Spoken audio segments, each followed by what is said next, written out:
Tom Bower, the legendary royal author, is sharpening his quill for a new edition of his book set to reveal huge secrets inside Prince Harry and Meghan Markle's marriage. Now, I choose people who don't want to be written about on the whole, whose lives are shrouded in mystery, and they want to hide their secrets, and I just love digging away to find out what they don't want us to. Meghan is a consummate survival actress. You raise this extraordinary beginning of the year when she carved 2025 in the sand. And it's a very, very interesting image that it came out on New Year's Day this year, because the previous weeks had been absolutely turgid and torrid for her. She had been dubbed Duchess Difficult again. There have been allegations of bullying. Tyrant in high heels. Meghan herself. And Meghan herself. In the months before she met Harry was said... 2 days before the public even knew Lilibet had arrived, someone quietly secured Lilibet.com. The Queen hadn't yet been told her great-granddaughter's name, but the website was already locked in and ready for business. That timing raised eyebrows fast. Tom Bower spent 2 years digging into moments just like this. He spoke to around 80 people, many of whom were reportedly too nervous to attach their names to what they shared. There were also chapters he couldn't release. Stories from Meghan's earlier years that UK privacy laws simply wouldn't allow him to print. There were mentions of yacht gatherings, Soho House connections, and a past that some critics claim was carefully polished over. What he did publish sparked serious debate, but what stayed off the page has people talking even more. Then came June 2021. Harry called the Queen and shared the name Lilibet, the deeply personal nickname Prince Philip had used for decades. Reports suggested the Queen was caught off guard, not just by the name itself, but by how it was announced. When the BBC stated that no formal paparazzi pictures in London. She now acts as if the paparazzi are literally the devil incarnate. She begged the paparazzi to photograph her, and they wouldn't. And when they did, she says, "Oh, I don't want to, I'm hurt."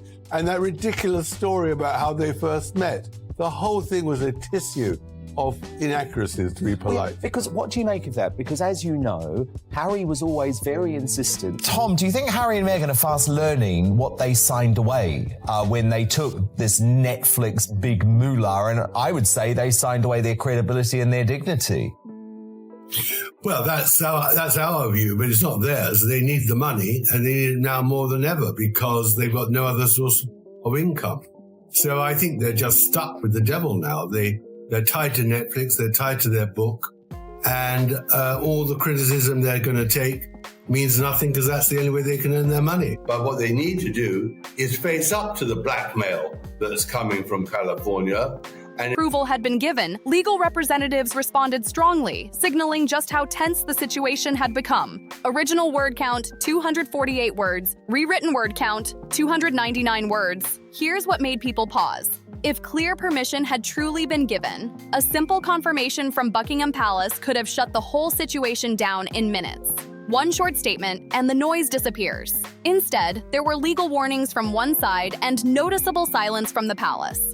That contrast only made the debate louder. The BBC stood firmly behind its reporting. Harry's representatives did not release public proof showing formal approval had been granted. And hovering over all of it was that domain name, already registered and waiting before the reported family conversation even took place. The timing didn't sit right with critics. Many observers say this kind of business-first move doesn't match how Harry was raised. He spent 3 decades inside a royal system where commercial strategy simply wasn't part of daily life. Branding, domain names, monetization plans, that wasn't his lane. In some way or other, undermine Harry's and Meghan's credibility. 2 days before the world knew Lilibet was born, someone registered Lilibet.com. The Queen hadn't been told her great-granddaughter's name yet, but the website already locked down for business. She actually monetized the Queen's name, and I find that alone is pretty damning of her. Tom Bower spent 2 years documenting moments like this. He interviewed 80 people, many too scared to go on record. And even the publishers couldn't quite believe some of the things which I discovered. And one of the big things at that time was sensitivity reading. There was a great fear. He grew up in tradition, not in marketing meetings. Meghan, on the other hand, had built a public-facing image long before entering royal life. From blogging to networking to shaping her personal platform, she understood how visibility can translate into opportunity. Supporters see it as smart and modern. Critics see it as strategic and calculated. A baby's name tied to the Queen's private nickname carried global recognition. That kind of attention can easily expand into merchandise, media projects, and long-term branding. In today's world, names hold value. Some commentators believe the domain being secured early reflected that mindset. Infrastructure first, personal conversations later. That's the narrative many have focused on. Tom Bower has also hinted that there were parts of Meghan's earlier life he could not explore in full due to strict UK privacy laws. He referenced social connections within elite circles, including yacht gatherings in the Mediterranean and networking hubs like Soho House. None of it was presented as proven wrongdoing, but the associations have fueled ongoing discussion in media and entertainment spaces. Original word count, 275 words. Rewritten word count, 327 words. Marcus Anderson, a senior figure within Soho House, was often described as a key connection in Meghan's social rise. Critics claim he opened doors that might otherwise have stayed closed. Got way beyond herself because she really doesn't understand the British royal family or Britain, but understands how to project her clients. And so I think she got it wrong by leaking it or even letting anyone know about it. He became hypersensitive and blamed the media for the crashes of his relationships, never thinking that they could have something to do with himself. So he's a very complicated, depressed, unintelligent man who is seeking a role and has got really nobody on whom he could rely, which is in the end where Meghan stepped in. And a needy man met a woman who...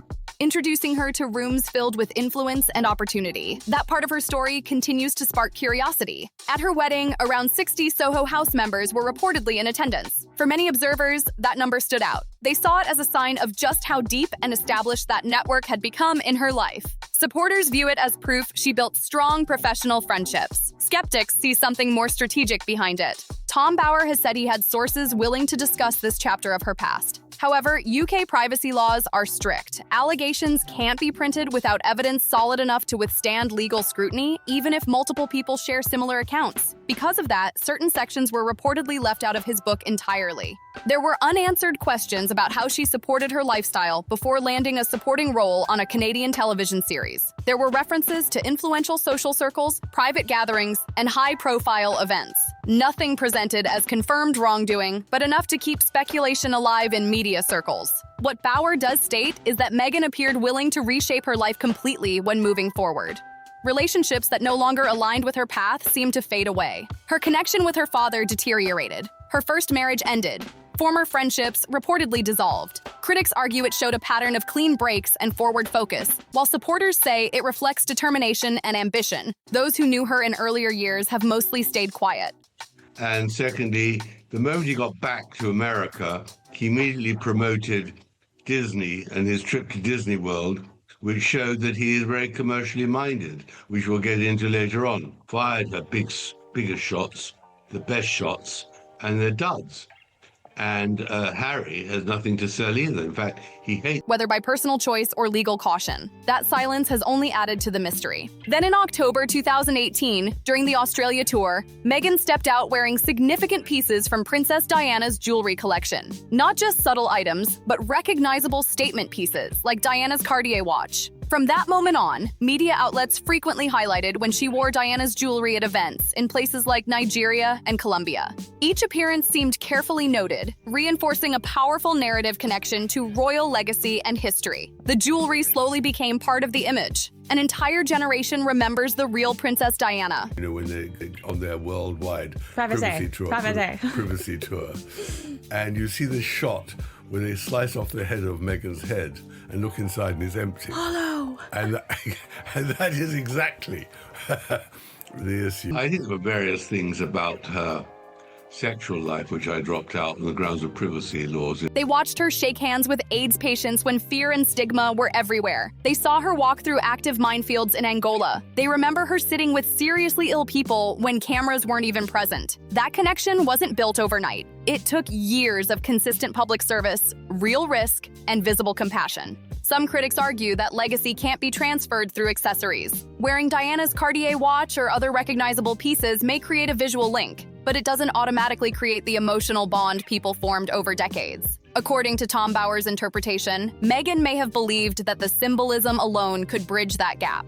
But many observers say legacy is earned through action. And now his wife trades off her husband's fame and fortune, or not so great fortune now. I mean, this is the problem. But we're still interested because, after all, he's a great character in our modern... One of Meghan's many deficiencies is she has nothing to say. There's no originality. There's no profundity. And who she abandoned for months to the media, and now presents her mother, Doria, speaking for the first time, telling outright lies about her ex-husband. I mean, this was a calculated attempt against the family. Divorced her first husband with cold efficiency. Not styling. There's also the perception that Meghan sees herself not just as inspired by Diana, but as operating on a similar level within the monarchy. For those who lived through Diana's public journey, the comparison feels bold. They remember the gradual trust building, the vulnerability, the humanitarian work. To them, there's a clear difference between inheriting objects and building impact. Then came late 2017 at Sandringham. During a shooting weekend with Harry's longtime friends, tensions reportedly surfaced. Some jokes were made that Meghan found inappropriate. She addressed it directly. From that moment, relationships began to strain. Harry's friends reportedly labeled her the fun police. But what followed mattered more. According to Bower's account, Meghan encouraged Harry to distance himself from that circle entirely, not just cooling things down, but stepping away. When the wedding arrived, several of Harry's oldest friends were not part of the private evening celebration. For many watching from the outside, that absence spoke loudly. Some see it as a partner protecting boundaries. Others see a pattern of isolation. When someone new enters a life and previous connections gradually disappear, it raises questions. Today, Harry lives in California, far from his old London network. Critics argue he has fewer longtime friends around him and relies mainly on his current circle. Bower connects this to earlier patterns in Meghan's life. Her relationship with her father deteriorated. Her first marriage ended cleanly. Meghan seems like she could be on the Sarah Ferguson path. You mean downhill? Downhill is exactly right. I think it's only going downhill. So I mean, there's an appalling narcissism there, an appalling self-interest. It's self-love. Anna Spencer is Meghan Spencer, and that was all part of her imagination that somehow she could inherit the glow of her. Surrounded by all of these yes people. It would be totally inaccurate. I mean, from his own book, where he says for a long time he thought his mother had just disappeared and now believes she'd been murdered by the paparazzi, which is ridiculous. Former friendships reportedly faded. Supporters frame it as evolution and growth. Detractors frame it as strategic detachment. The pattern, they argue, existed before Harry ever entered the picture. March 2021 brought the Oprah interview, watched by tens of millions worldwide. It reshaped public opinion instantly. Bower reviewed the broadcast closely and claimed that 17 significant points did not fully align with documented facts. One major example was the backyard wedding story. Meghan told Oprah that she and Harry exchanged vows privately 3 days before the public ceremony. Later clarification indicated it was a rehearsal, not a legally binding marriage. The official wedding remained the one at St. George's Chapel. That distinction mattered because it shifted how viewers interpreted the public ceremony. There were also discussions surrounding conversations about Archie. Meghan described certain exchanges in ways that created strong impressions about timing and context. Bower argues that the timeline doesn't match how events actually unfolded. Supporters say memory can be imperfect under stress. Critics argue it reflected narrative shaping rather than simple confusion.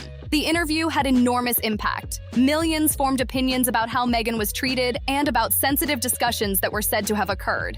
If even some details were inaccurate, that affects how history remembers the moment. Bower believes the overall framing leaned heavily toward constructing a victim narrative. That if he did a program about his mother, that would be for money. Yes. And I think it would be a shocking act of further, probably not even now, is that when she was cheered as a working royal, it wasn't because she was Meghan Markle, it was because she represented British royalty and all the values of the Queen and all the tradition and 1,000 years of history. So people were cheering not just the person, but also the institution. She had terrific poise. She worked very hard at being a royal. She was very empathetic with a lot of sick people, none of the things that Meghan would ever dream of doing. Beyond royal tensions, there were professional conflicts. Edward Enninful of British Vogue initially had his own editorial direction planned. Meghan reportedly sought greater influence over the project. The collaboration eventually shifted, with Meghan guest editing an issue. While publicly presented as positive, insiders suggested tensions behind the scenes. Journalist Sam Kashner later described his experience working with Meghan using strong language. Manipulated, betrayed, played, orchestrated. Those words carried weight because they came from someone within the media industry. During her Vogue guest editing period, staff members reportedly felt she acted with significant control. Publicly, everything appeared smooth. Privately, some relationships cooled. Afterward, Enninful commented diplomatically that he wouldn't necessarily repeat the experience. In media language, that can signal difficulty without open confrontation. In elite circles, reputations travel quietly. There's also the matter of celebrity alliances. Some high-profile figures have reportedly stepped back from close association, not necessarily due to scandal, but because of strategic considerations. Many global brands and personalities maintain valuable relationships with the royal institution. Being perceived as too aligned with conflict can create business complications. Access to state events, patronages, and international networks carries enormous value. Hard to see how Harry is going to escape the dangers that he's created himself. With the despotic regime of Iran using his Taliban kill count revelation to help justify the execution of a detained British Iranian. There are two reasons. One is I think that William wouldn't allow it. And secondly, the moment he got back to America, he immediately promoted Disney and his trip to Disney World, which showed that he is very commercially minded, which we'll get into later on. In Montecito, the expectation was that Hollywood doors would swing open effortlessly. Some projects moved forward, others struggled. The Netflix content received mixed reactions. Spotify ended its partnership earlier than anticipated. Critics argue the royal title, once seen as a powerful asset, became complicated in the entertainment market. There was also a tension around charity appearances. Meghan previously missed Kevin Costner's fundraising event during a year she was heavily promoting streaming projects. The following year, she attended. Bauer interprets that shift as an effort to re-establish visibility. Supporters say public schedules evolve and priorities change. Throughout his book, Bauer has hinted that certain elements of Meghan's earlier life were left unpublished due to legal risk. UK privacy laws are strict, and without evidence that could withstand court challenges, allegations cannot be printed. He suggests there were additional details that, if released, would have triggered intense public reaction. That lingering suggestion is part of what keeps the story alive.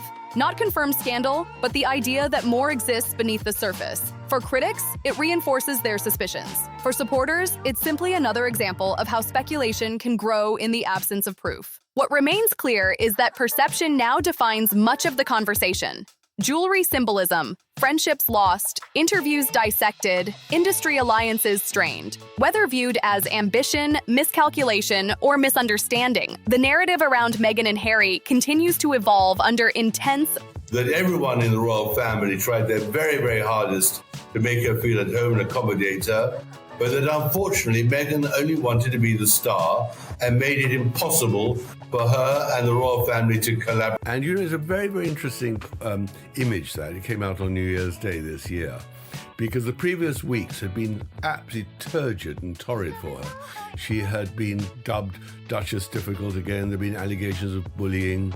Tyrant. There's an extraordinary interview with Serena Williams where the first 11 minutes is all about her, not about this phenomenal tennis Serena champion. Williams. I mean, so that's why it doesn't work. Yeah. And who'd want to put herself or himself, and always women. I mean, she does have this strange distrust. Global scrutiny. By 2022, the tone around Meghan and Harry had clearly shifted. In the early days, there was excitement. Hollywood power players were curious. Streaming platforms were eager. Major deals were announced with big numbers attached. The expectation was simple. Global fascination would translate into unstoppable success. But fascination and long-term loyalty are not the same thing. The Netflix series drew massive initial attention. Millions tuned in. Headlines exploded. Social media lit up. Yet once the noise faded, critics began questioning the depth of the content. Some viewers felt it focused heavily on grievances. Others argued it lacked fresh insight. The series created buzz, but buzz alone doesn't guarantee staying power. Then came the Spotify split. The partnership had been presented as groundbreaking. Instead, it ended earlier than expected. Industry insiders started using careful language, phrases like creative differences and strategic realignment. In entertainment circles, that usually signals tension behind the scenes. Momentum slowed and perception started to change. Tom Bauer's analysis suggests that Meghan thrives in controlled environments where narrative can be shaped tightly. The way he kept on bringing in Diana, who appealed to the media all the time, who phoned journalists secretly, who brought Martin Bashir into her office, who cooperated with Andrew Morton, who kept on calling Richard Kay. I mean, this is humiliated and insulted. First by Meghan herself in the Oprah Winfrey interview, and now again in Spare. These inventions that the Montecito hucksters have delivered about the Prince and Princess of Wales is absurd. His invented allegations about Kate and William not treating the couple properly. Interviews that allow for selective storytelling, photo shoots with curated messaging, carefully structured public appearances. But Hollywood operates differently. It's collaborative, it's competitive, it rewards consistency and delivery. Several insiders have hinted that working relationships became strained when expectations weren't met. Projects moved slowly. Some concepts reportedly stalled. In elite media spaces, patience is limited. If content doesn't land, executives pivot quickly. That's business, not personal drama. There's also the question of strategy. Leaving royal duties was framed as a move toward independence, financial freedom, creative control. The brand would stand on its own. But building an empire from scratch requires infrastructure, stable partnerships, and sustained goodwill. That's harder when controversy follows every headline. Meanwhile, the royal institution continued functioning without them. New events, new initiatives, new public faces. The machine didn't stop. That reality reshaped public perception. The idea that the monarchy would collapse without their presence didn't materialize. Instead, attention gradually redistributed. Meghan attempted to re-enter the lifestyle and fashion conversation. Public appearances highlighted luxury aesthetics, high-end designers, polished imagery. The messaging leaned toward empowerment and reinvention. Yet critics argued the authenticity felt forced. Of the stupidity of Prince Harry, he doesn't understand the terrible consequences of many of his allegations and accusations, and unfortunately, misrepresentation is the worst policy to pursue, has made it clear to his close friends that he'd prefer to find some sort of reconciliation and settlement with Harry and Meghan. And that, of course, in my view, would spell doom and disaster for the monarchy. Supporters countered that growth always invites resistance. There were also subtle signals from Hollywood. Invitations seemed more selective. High-profile events featured fewer visible alliances. In elite spaces, absence often speaks louder than statements. A-list circles are strategic. They calculate long-term value carefully. If alignment becomes complicated, distance quietly increases. Another recurring theme in Bauer's interpretation is control. Control over narrative. Control over partnerships. Control over image. In the monarchy, hierarchy limits control. In Hollywood, collaboration limits control. That tension may explain some of the friction. At the same time, Meghan's defenders argue she has faced disproportionate scrutiny. They point to media bias, cultural tension, and relentless criticism. They believe many narratives are amplified unfairly. The truth likely sits somewhere in the middle, shaped by perspective and loyalty. Harry's position also appears complex. He once operated within centuries-old structure, protocol, advisors, built-in support systems. In California, he navigates entrepreneurial territory. That requires different instincts. Friends from his earlier life are physically distant. His public identity now centers almost entirely on shared ventures with Meghan. The question becomes sustainability. Can a brand built largely on departure from something survive without constantly referencing what was left behind? At some point, audiences expect forward motion, new chapters, independent achievements. If content repeatedly circles back to past conflict, fatigue sets in. But even I would not have thought it'd be that accelerated. I think personally, they've separated their professional lives, but I think what's really a great problem for them now, as of the last few weeks, is that Meghan has got no real income anymore. She's finished. Right. The Netflix series is over. There's no great podcast. They don't generate any money. Kate, Yes. who are going to be the stars not Harry and Meghan, and she didn't want to play second fiddle. There were also whispers about unpublished sections of Bauer's research. He has suggested that legal constraints prevented certain stories from appearing. UK defamation laws are strict. Without documentary proof strong enough for court defense, publishers avoid risk. That doesn't confirm wrongdoing. It simply highlights the boundaries authors operate within. Speculation fills those gaps. Online forums build theories, commentators connect dots. Some discussions even drift toward elite social circles that have historically drawn attention, including vague associations involving figures like Epstein. These mentions remain indirect and largely based on broader industry overlap rather than specific claims. No verified evidence ties Meghan to misconduct in those areas, but the existence of such conversations shows how quickly narratives expand when transparency feels limited. In high-profile life, perception becomes currency. Every appearance, every partnership, every silence carries weight. Meghan's critics argue she underestimated how deeply people value authenticity over presentation. Her supporters argue she's simply navigating uncharted territory while under a microscope few could withstand. The most telling indicator may be cultural impact. Diana's influence grew steadily over time through visible humanitarian action. Meghan's influence has been more media-driven, shaped through interviews and projects. One path built quiet trust. The other relies on narrative control and audience reaction. As of now, the future remains uncertain. Entertainment ventures are still in motion. The CJ couple will certainly not accept just a simple apology. They'll want something that's actually groveling. It wasn't because she was Meghan Markle, it was because she represented British royalty and all the values of the Queen and all the tradition and 1,000 years of history. So people were cheering not just the person, but also at the beginning of the year when she carved 2025 in the sand. And, it's a very, very interesting image that it came out on New Year's Day this year, because the previous weeks had been absolutely turgid and torrid for her.